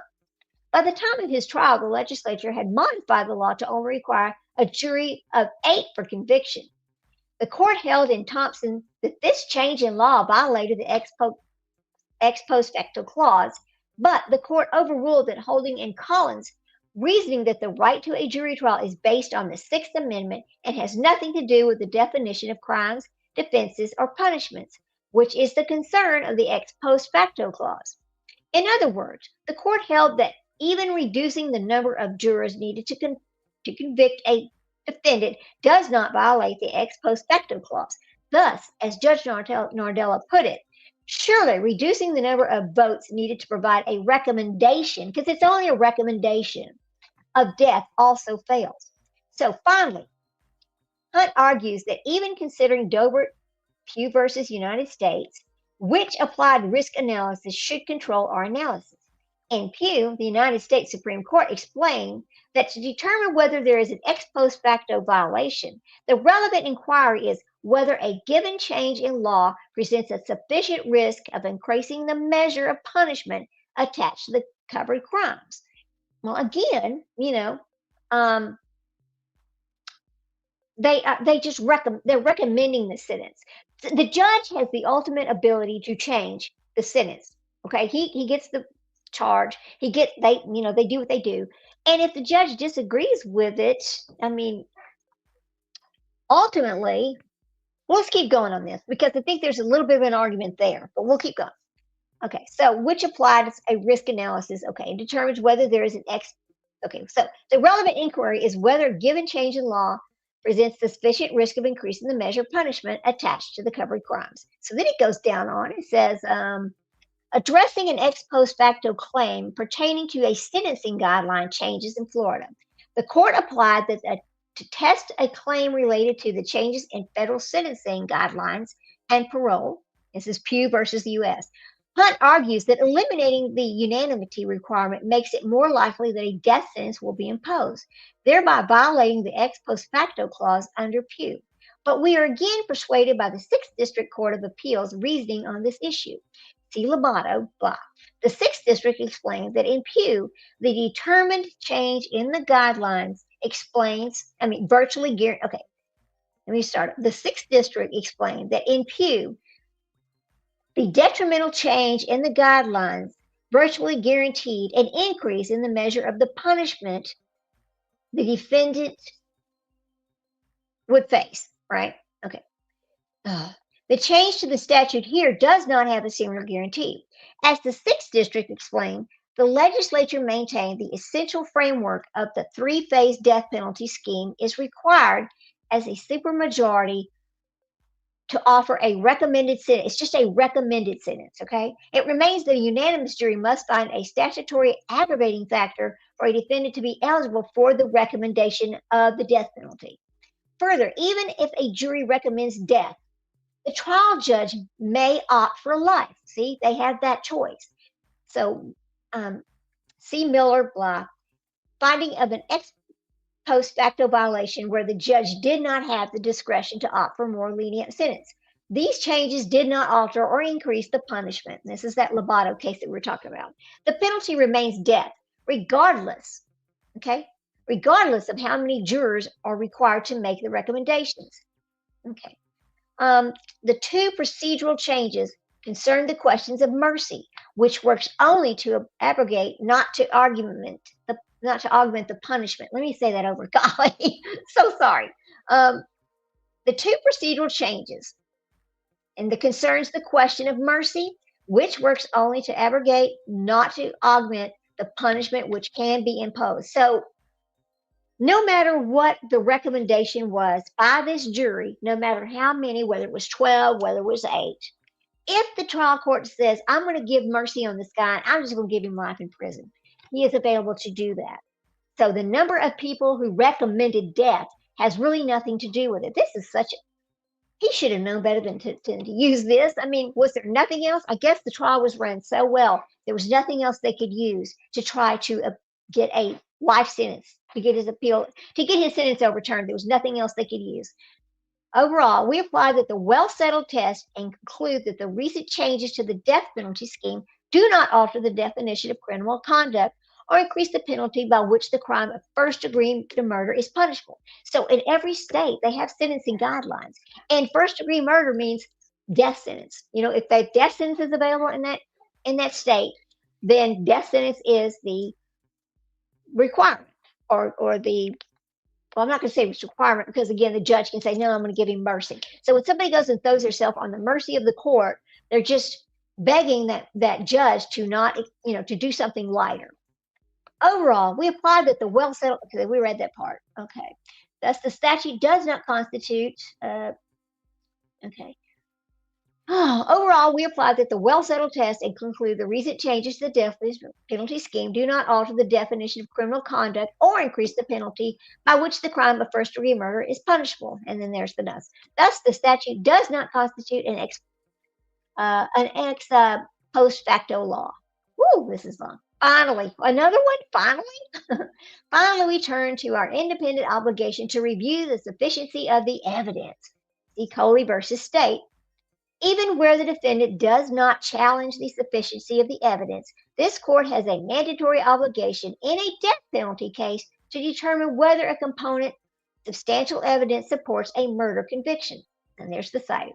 In conducting this review, we view the evidence in light most favorable to the state to determine whether a rational trier of fact could have found this existence of the elements of the crime beyond a reasonable doubt. Okay.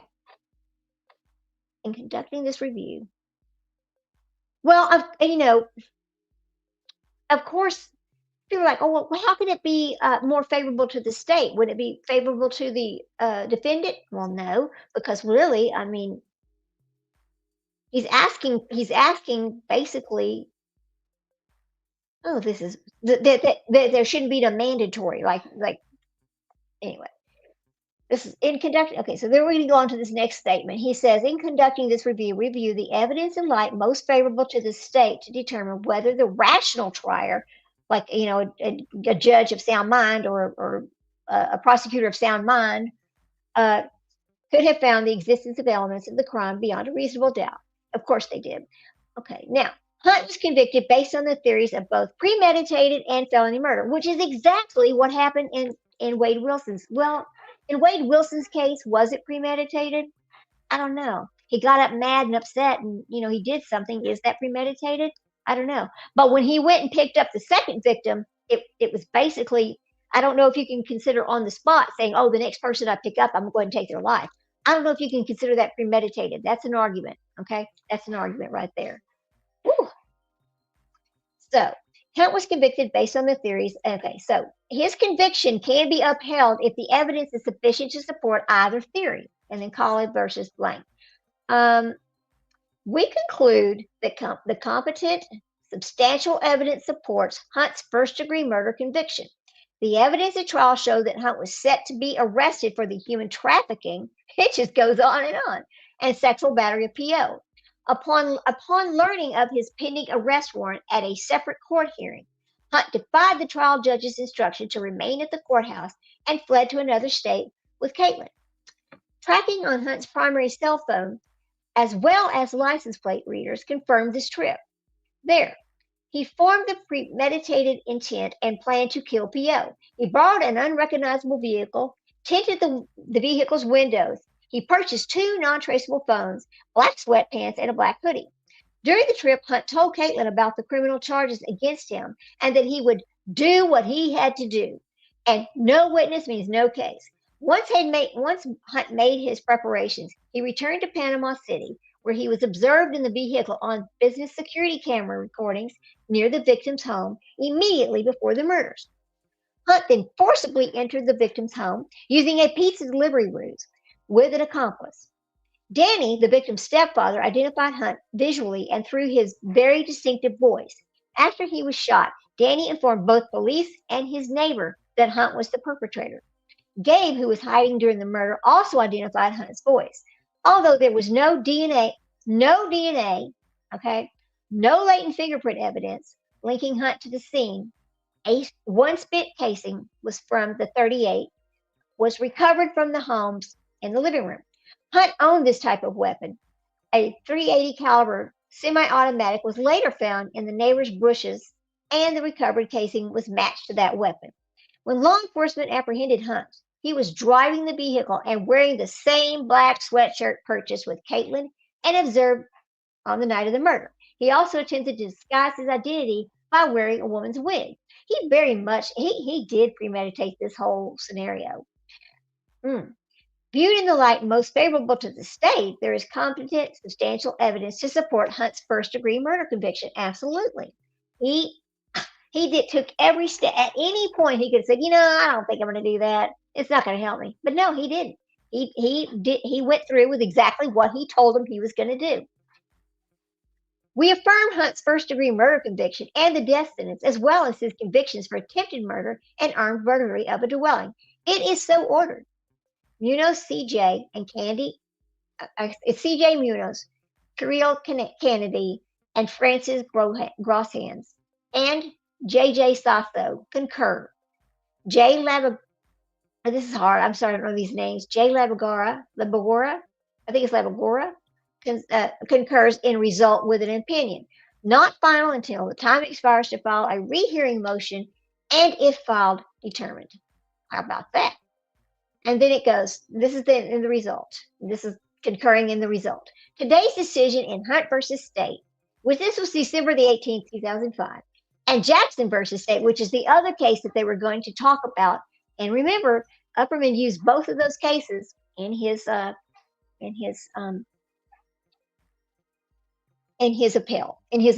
Okay, sorry guys. And Jackson versus State, and there's the number. It's SC 2023-1298. I kind of want to pull that one up now and read through it and see what he did wrong. Figure out what he did. But anyway, the reject various challenges to the 2023 statutory amendment that requires only 8 members if a 12-person capital jury votes to recommend the death penalty. I concur in the result that the extent that these decisions are consistent with what this court has held since State versus Poole. This was back in 2020. However, as I explained in my concurring in the result opinion in Jackson, the statutory amendment requiring only an 8-4 jury vote to recommend that defendant to be sentenced to death renders Florida's requirements to the least demanding. What? Okay, let's reread this. The 8-4 jury vote to recommend that a defendant be sentenced to death renders Florida's requirements the least demanding nationally and establishes Florida as the state with the least rigorous requirement among the states that impose the death penalty. So Florida is has the least number. I mean, I think most states it's unanimously, but in Florida, I mean, I think the people that live there, if they knew what the rules actually were, if they knew what the sentencing guidelines actually said, they might think twice about what they're doing, you know? But I think everybody thinks in their mind, "Oh, well, it's got to be unanimous." I guess now we know it's not. However, he goes, um, Florida as the state with the least rigorous requirement among the states that impose the death penalty. I believe that the use of the death penalty in Florida and the integrity of the process benefit from safeguards such as the requirements of jury unanimity. And I believe that such safeguards are constitutionally permissible. I also continue to adhere to the views expressed in my dissent in Lawrence versus State. That's another one. And that's from 2020, where for these reasons, I can only concur the result, an appeal from the circuit court in and for Bay County. Something I can't read it. It's kind of jumbled up right there. See how it's kind of jumbled up? Case number, and it gives this long case number. Okay. And that is the Hunt case that Upperman used to try to win an appeal for our lovely Mr. Wade Wilson to get a new trial or to get a new sentence. Now, here's the thing, they, just like the Melendez brothers, it's kind of the Melendez brothers, they exhausted all appeals, right? But they got that one more opportunity to get resentenced. Not a new trial, but basically get resentenced. But of course, they thought in their mind they were just going to walk out. I knew they were not going to do that. I knew they were not going to do that, because the thing about the Melendez brothers is they went outside and reloaded. Had they did the act and never went outside to reload, I think it might have looked different. But it was clearly premeditated. Absolutely. Then the other case, let's talk about Nick Godejohn for a minute. Nick Godejohn, I think, absolutely deserves to be resentenced, and I'll tell you the reason why. Sorry, my mind is just racing over here. I'm gonna tell you what happened to me today. So I had to get an MRI on my hip, right? So I go to the doctor today, and he's discussing my MRI results with me, and he says, "Now get this. I'm a perfectly healthy person at 65 years old, other than the back surgery I had and my hip problem. Other than that, I'm perfectly healthy. Thank you, Jesus. I appreciate that." But he told me they cannot surgically fix what's wrong with my hip because of my age. Well, he said in that case, they just replaced the whole hip. I'm like, what? I told my husband, I said, hell no, I'm not going to agree to that. Why would a perfectly healthy person agree to get their hip replaced when most of the people that get their hip replaced don't last 3 to 4 years? I mean, there's no. I'm not going to subject myself to that kind of thing. Okay, but Nick Godejohn was taken advantage of by Gypsy Rose Blanchard. Gypsy Rose Blanchard knew that he was not. He might have been 26 when he was arrested, but literally his mind was like the 15 or 16-year-old, maybe even 14. It was very, very, very young in mind. And it's because of his mental disabilities. Yeah. Thank you, Leslie. You wouldn't do that either. It seems bizarre, doesn't it? It just seemed bizarre to me. I was like, what?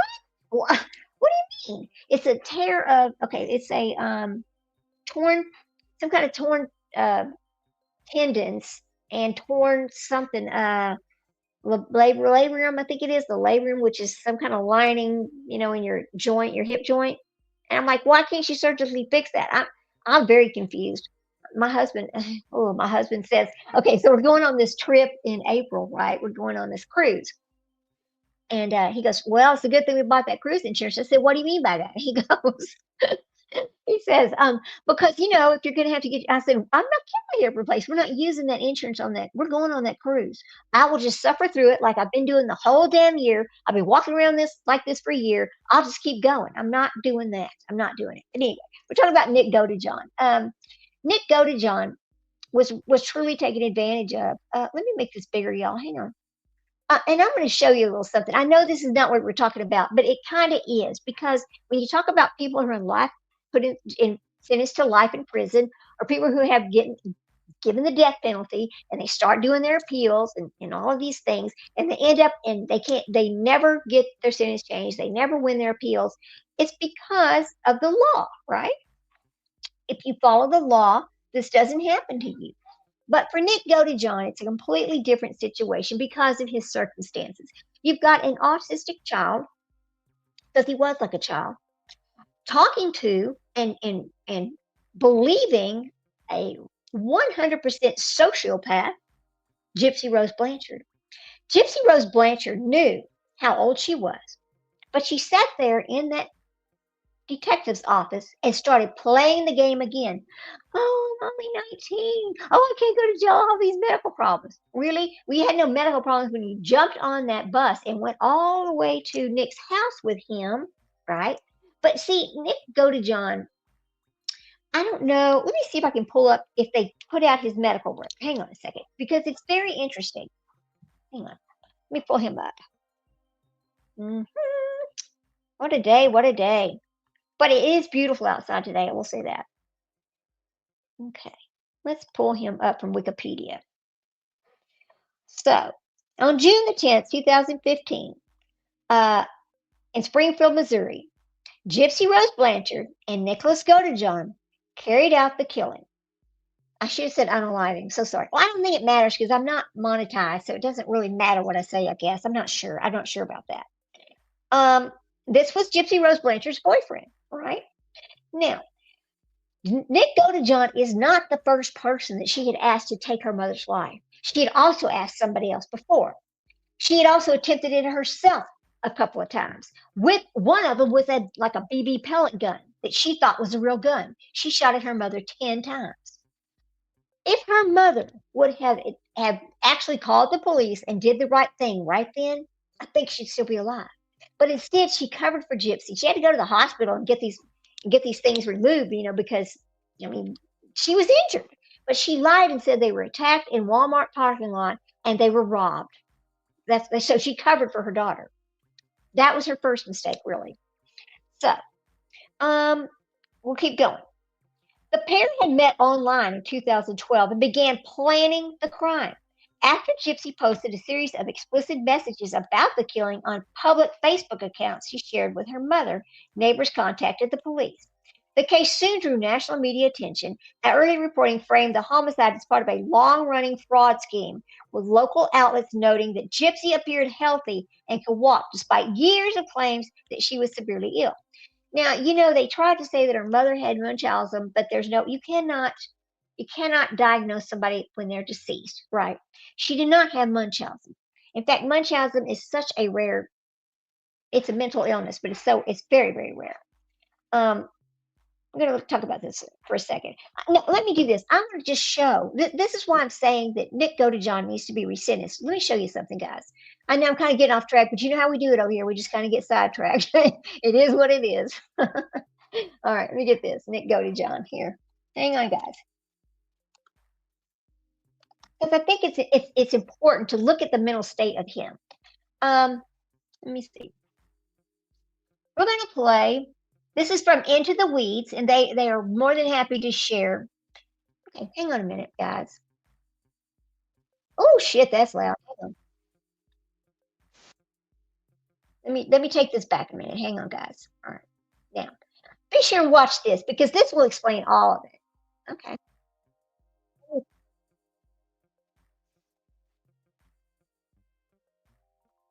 She's planning a murder. My master and protecting us and making Oh sure my God. we're healthy and safe and happy.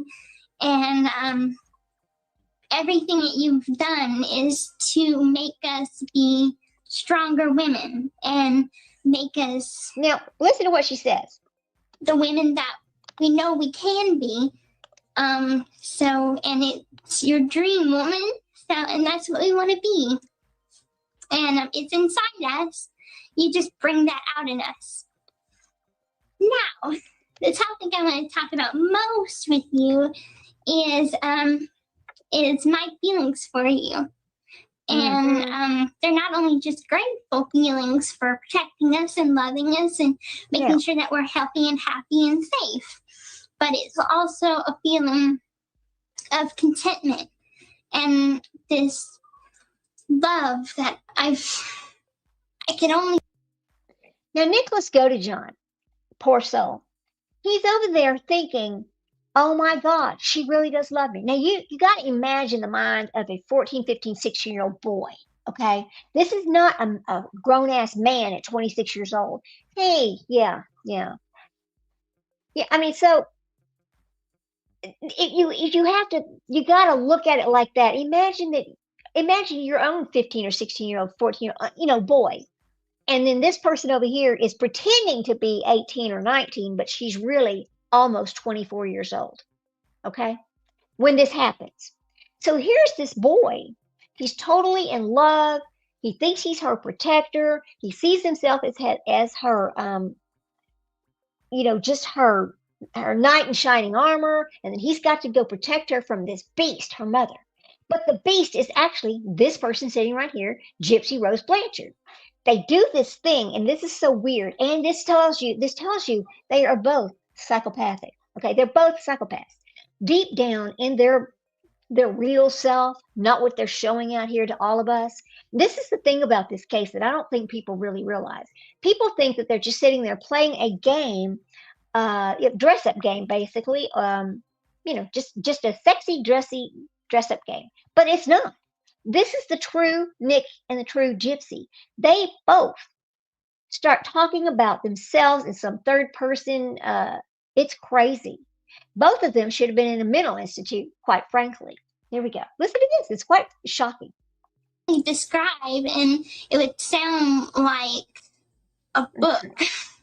It would sound, not real, because love like ours is very, very rare. And my feelings for you is that I'm your slave. So my sole purpose is to please you and to love you and to keep you content and keep you happy and be the woman that you dream of having. And if you need anything, that I'll be there for you, whether it's emotional support or if it's a sexual desire, like to fulfill that desire, I'm here for you. Look at that I'm here misspelled. for you. Also, if you need someone to sort of talk to if you're angry about something, and maybe I can calm you down, whether that be talking to you or seducing you to make Oh, you let me make this bigger. I'm so hear sorry, about guys. whatever's making you angry. So, and Sorry. I'm not only just your slave, but I'm also your queen, or at least I'm gonna. So you've got this autistic child who is 15, 16 years old in mind. Well, he's a grown ass man, but he's 15, 16 year old mind. And he's listening to this from her. And he is thinking in his mind, oh my God, she's the love of my life. I'm never going to find another woman that loves me like she loves me. She's going to be my slave. She will let me do whatever I want to, or she don't care. I can do whatever I want. She's fine with it. Imagine that scenario.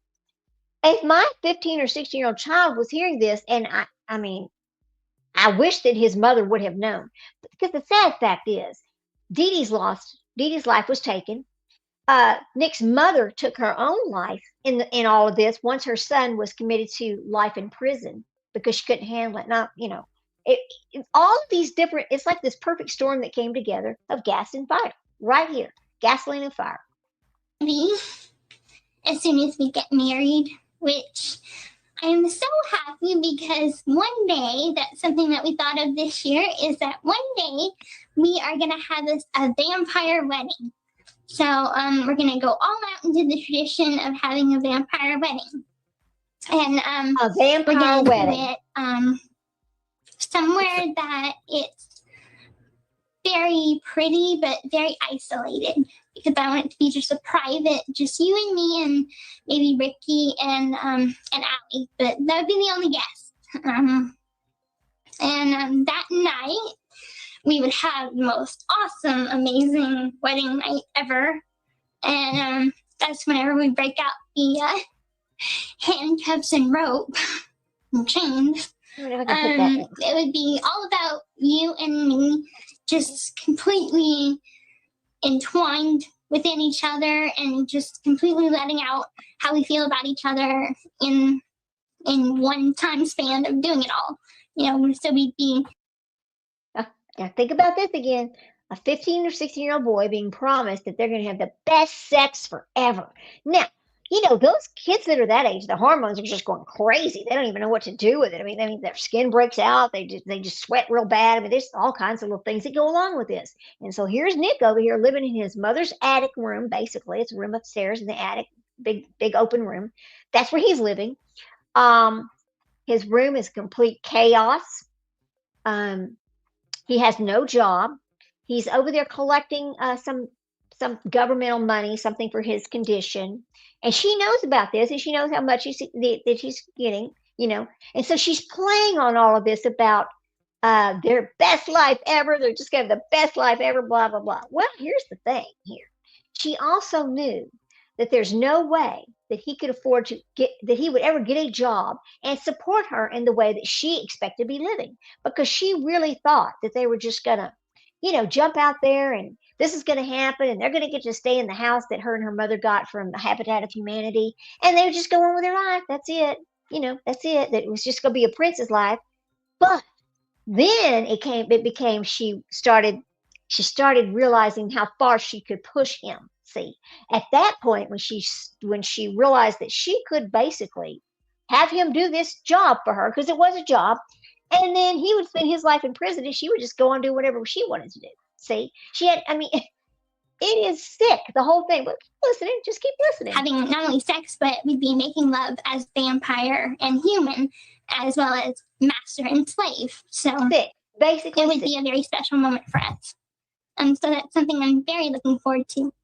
Also, my dress will be very pretty. It's going to be a nice, beautiful red, with maybe some black accents to it. And maybe I can carry some red roses with, I know these don't really exist in real life, but black roses.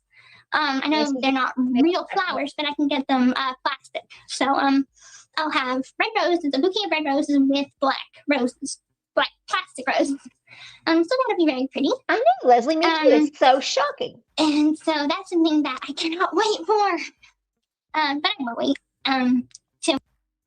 So one of the things that she did, she met him on this website, and it was called, it was a Christian dating website. And I know you got to be 18 to get on the website, right? Well, I mean, it's so easy to make up any birthday and make yourself, put the right year, and you're 18, right? So that she does this, but she doesn't put a real birthday year. She puts her birthday, but not the right year. So she pretends in all of this that all of a sudden she has a birthday and she just now turned 18, because she talks about in one of these videos, well, I'm just feeling so different, blah, blah, blah. It's not because my birthday now that I'm 18. Okay, so see, Nick over here, when she first met him, was almost 24. Yeah, because he was 26 when he was arrested. Anyway, so here's this 24-year-old guy thinking he's over here getting this non-adult 17, almost 18-year-old girl. All right, but technically, because he's really like a 15 or 16-year-old, he didn't see the problem. Okay, he thinks it's normal. Here we go. It is fascinating. We have that perfect time in our life. Also, as your slave, I want you to know that I'm working very, very hard to become something very special called the seductress mother of the household. And right now I'm working to get my white collar. So there are color collars to gain up to that royal collar, which I can only get whenever we get married and I've completed my whole training. So, but I'm going to get it. I am determined to get it, and I will get it. It's just a matter of when. You know what's wild about this? All of his collar and this, she makes all this up. I mean, she says, oh, well, Nick told me this. Nick did this. No, Nick didn't. You went out there and made this shit up yourself. Here we go. So I had this vision. Well, Gypsy had this vision about me and you, and you was sitting on kind of like a throne. You had a black shirt and black pants, and I was right by your side, like right here, by your legs, and you had me on a chain, but I had my royal collar with a chain, and you had the chain in your hand, and we were just in a room full of people. Quite the I don't know. The imagination. dream doesn't have a lot of explanations or whatever. But that's all she saw was that I was the seductor's mother and your queen and your slave right by you, serving you and being there if you need me. So Did you catch that? I guess it will come true one day if She keeps referring to this third person. She. I guess it'll come through one day. She. Not myself or not I, but she. Some other. Ugh. This is wild. had that vision, it'll come true. And you said that Nick had a similar vision, so one day it will happen. And our future together will be a bright one. I know that we want hopefully lots of children. And after we get married, Did you catch that? Oh, hopefully we have lots of children. She's had this weird thing in her mind to have children. I mean, ever since then. She talked about the first time she met him, she has sex with him in a damn bathroom at a movie theater trying to get pregnant. She's been trying to get pregnant by somebody all this time. Why? What is wrong? Well, we know what's wrong with her. It is ridiculous. we're going to try and start right away, I hope. And the plan for if we have a boy first, Wow, we're this going is to protect him and protect our children from the outside world because they can't know about us. They can't know about you being a vampire. But we're going to protect them and keep them educated on what not to say in front of people and make sure that they understand the severity of keeping them a secret. And if we have a girl, the way it has to be is if we have a girl, Trigger she warning. has to lose her virginity to you because you are the master of the household. So I'm going to have to explain that to her whenever she comes of age where it's time to explain it. Other than that, like when she's 7, I won't explain that. But Oh, she has a little girl now. Now she has a little girl. I mean, think about the sickness in her mind, coming up with this bullshit and telling this to Nick. And Nick's over there just eating it up because he told her that he was, I think, a 500-year-old vampire. And I mean, his name was Victor. And I mean, straight out of these.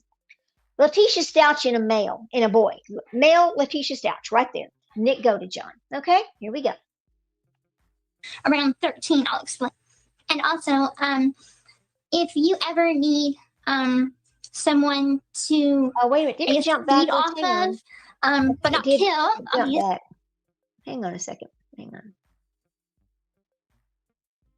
You because you are the master of the household. Okay. So I'm gonna have to explain that to her whenever she comes of age where it's time to explain it. Other than that, like when she's 7, I won't explain that, but around 13 I'll explain. And 13. also 13. If you ever need someone to, I guess, feed off of, but not kill, obviously, you know that I'll always give you my blood. You know that if you're ever weak, or if you're ever so weak that, you can't move or you're just really, really sick, don't worry. I'll give you my neck anytime you need. It is always yours, just as I am always yours. So I'm your woman, I'm your slave, and I'm proud to be. So happy anniversary, my amazing, wonderful master. And I look forward to many, many, many more of anniversaries and birthdays and just so many happy, romantic, sexy things to look forward to. So happy anniversary, my darling master. I love and adore you so much. And I'm always dreaming and thinking about you.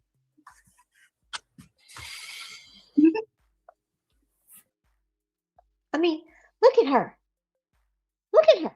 And then again, yeah, her daughter she is very dangerous. I'll tell you that right now. She's very dangerous. I think about her, that she's out into the world with the rest of us. And I think to myself, and she's already in action. She's already in action, manipulating, lying, theft. I mean, well, she's not stealing, but she's actually manipulating her way into situations where she benefits from it. See, she's just very dangerous. I mean, look what she trapped.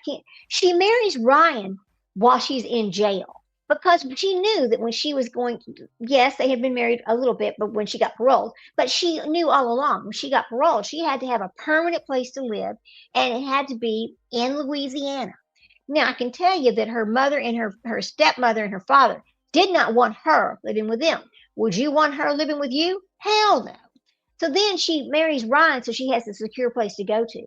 Well, in the state of Louisiana, you cannot file for divorce until you've been living there for 90 days. So on day 91, she runs down and files for a divorce from Ryan. She used Ryan. She has not learned a damn thing. Everything she does is manipulation.